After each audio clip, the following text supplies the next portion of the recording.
this next comic. Okay, he's super funny. He's all around the Bay. Give it up real big right now for Chad Opitz.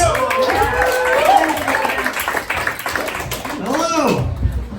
I've been hitting the road, doing shows in exotic places like Stockton, Modesto, Ukiah. Is that a Mediterranean city? I don't know. It's an exotic locale, right?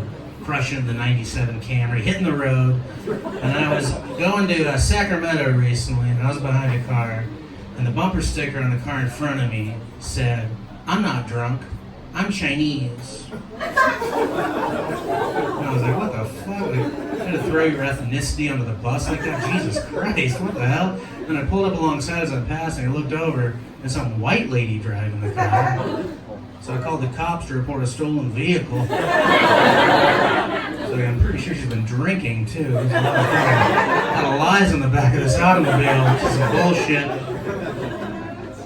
I was on the phone with my dad the other day. My dad lives up in Washington State. He's in the process of selling his little house he grew up in.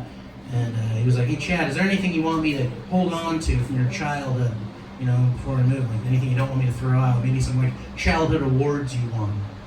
And I was like, "I don't remember winning any awards." Like, what are you talking about? He's like, "Well, it looks like in 4th grade, you won most punctual." I was like, "You can toss that shit." I think there's nothing special, but he's on time. That means nothing, right? He's like, "And in 5th grade, you won most humble."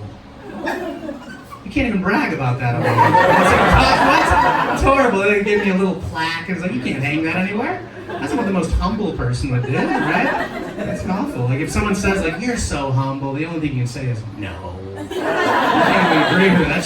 That should be a non-existent award. That doesn't make any sense. I did a show about a month or so ago. I didn't know until I got there.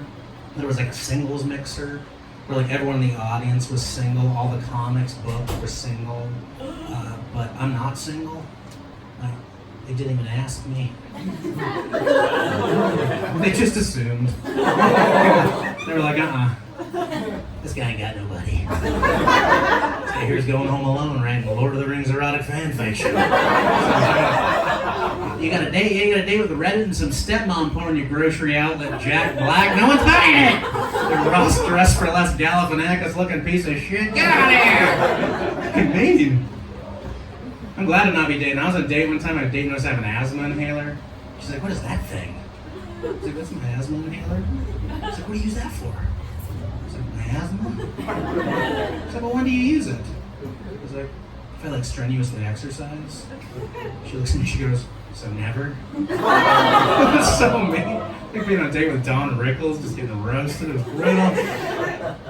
I once dated a woman who also had asthma, so during sex, we didn't choke each other because that just seemed redundant.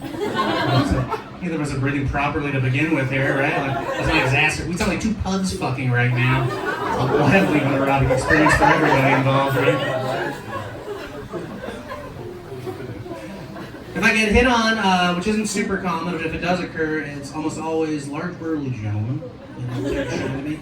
Check off a few boxes in the bear community. Recently, this guy came up, he was chatting me up for a little bit, and then he drops this one on me. He's like, "Hey, I'm staying over at the old Best Western. How about you come by later? We can have some cookies in my jacuzzi." Do you know how hard that was to say no to? It's like the best thing I've ever. I was like, "Oh, what kind of cookies are we talking about?" I pop in there for some oatmeal raisin, I can change you, man. God damn. That could have been the most comfortable, uncomfortable experience of my life. Should have said yes to that one, god damn. You guys doing okay financially, everybody? Alright? Or is just a in the back? That's the proper, yeah.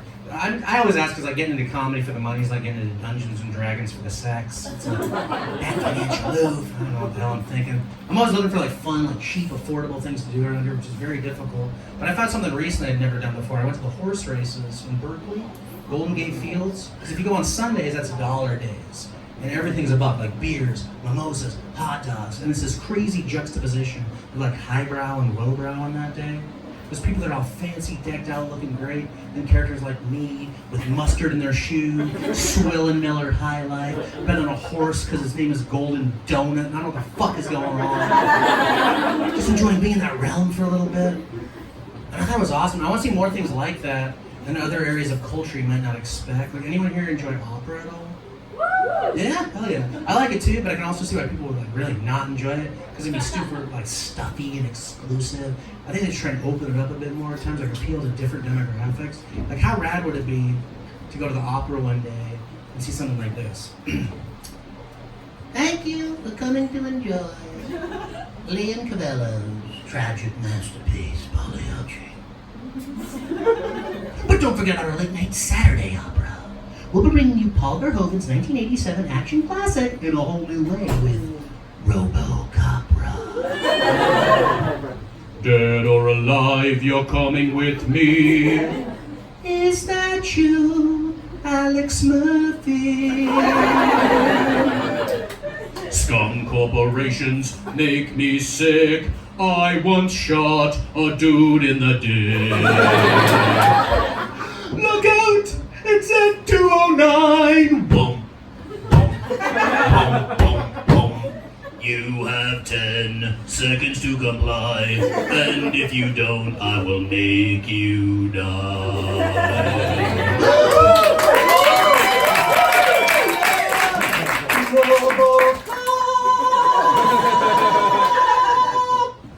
I'd buy that for $1. And you will buy that for $1 because our late night menu was corn dogs and jelly shots for $1 fucking dollar. We'll see you at the opera. I need a 4-year degree for that joke. My favorite holiday I always get very excited for is Halloween. I love Halloween. Candy, costumes, horror movies, no obligations to hang out with your family. I love it. And I have a tradition I do every year in Halloween. I go out, I get hammered. When people ask me what I am, I say my father.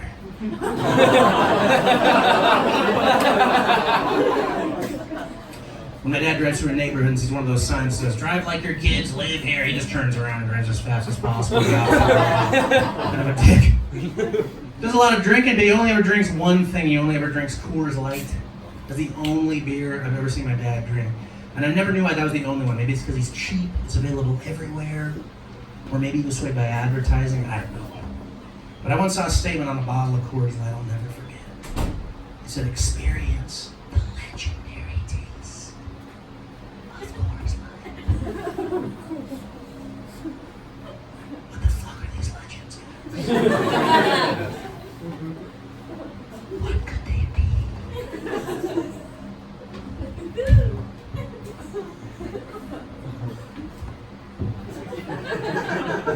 Odin thrust his staff to the heart of the snakehead seductress Medusa, and then shoved a cold, crisp Coors Light.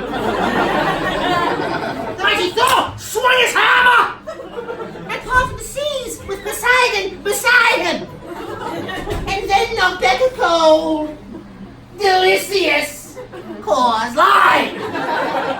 The Son of God, Jesus of Nazareth, attended their wedding party in Galilee. When their alcoholic libations had run dry, Christ performed his, dare I say, most refreshing miracle.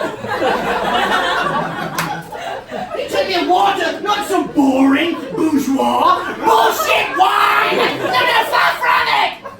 He took me something as ice cold and satisfying as the Rockies themselves! And the power of Christ, my friends, compelled those partygoers to spend the rest of their night slamming! Cold, legendary taste.